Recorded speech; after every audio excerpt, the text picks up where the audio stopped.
Andrew Cornell. Hi, gentlemen. Question for Mr Dutton, and Mr O'Connor can respond. You and Scott Morrison say Labor are about appeasing China. What do you mean by this? How would they appease China? And you said in Parliament the CCP wants Labor to win. Why do you think that? Well, Andrew, I'm looking forward to Brendan's response to my answer. You'll get a response. I think it's...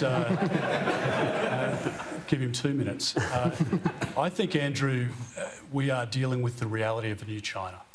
And I think Australians should be wide-eyed, about this. I think people should be under no illusion.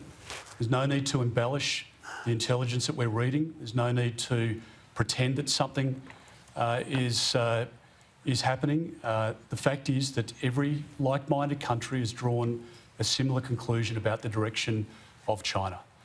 Now, there's no doubt in my mind that the Chinese Communist Party would like to see a change of government at the 21 May election. No question at all. And I think there's evidence of that on the WeChat activity, which is a Communist Party dominated and influenced platform, the interference with the Prime Minister's own WeChat page there, the way in which editors of Chinese language newspapers in our country have been lent on, I think is further evidence, and other elements obviously that I can't go into publicly. So I stand by that statement, believe it very strongly. In relation to the appeasement element, I think if you look at all of the language of Penny Wong believes that she can go to Beijing on a charm offensive and that she could change the direction of China under President Xi.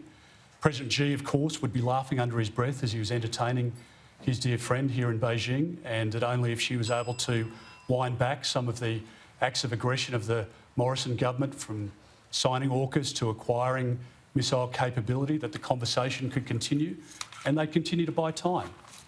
And I've been open and frank in my commentary because I want to see our country stay safe.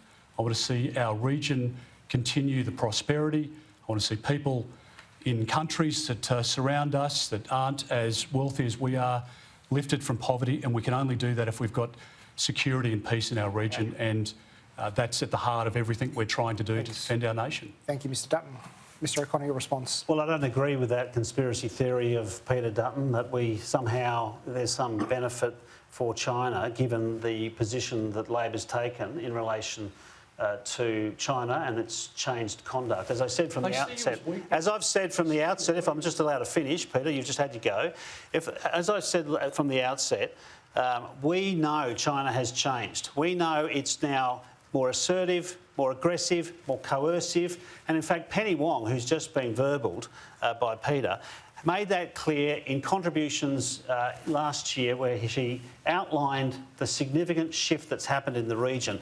And as Dennis Richardson said, an eminent, probably the most eminent, former head of security agencies, many agencies, as we all know, said it is not in this country's interest for a political party to attack the other major political party on the basis of appeasing China, particularly when it's untrue.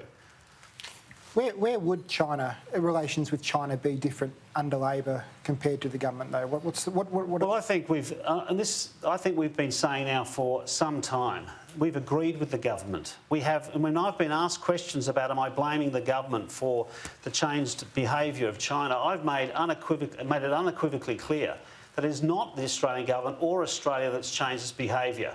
It is China. That has become aggressive, assertive and coercive, and it's using and applying methods of operation that we would not operate under those same forms of behaviour.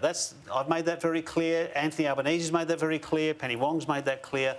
I think the reality is, yes, you will see China involve itself in our matters from time to time improperly.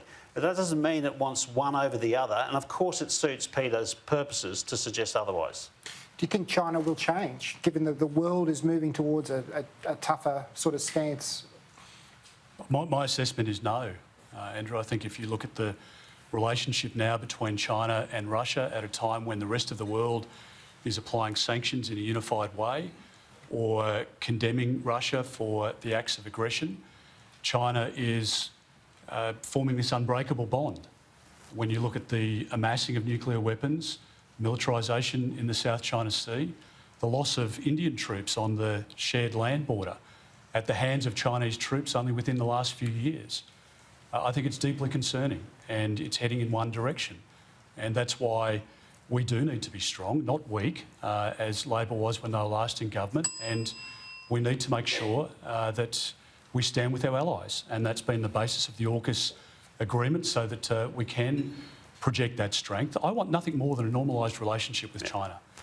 We have an incredible diaspora community here, wonderful Australians who have worked hard, they've educated their children, they're law-abiding, a huge part of the success story of migration to our country. But the direction of the Chinese government at the moment, including in our own region, is alarming, and we should be realistic about it. Thank you.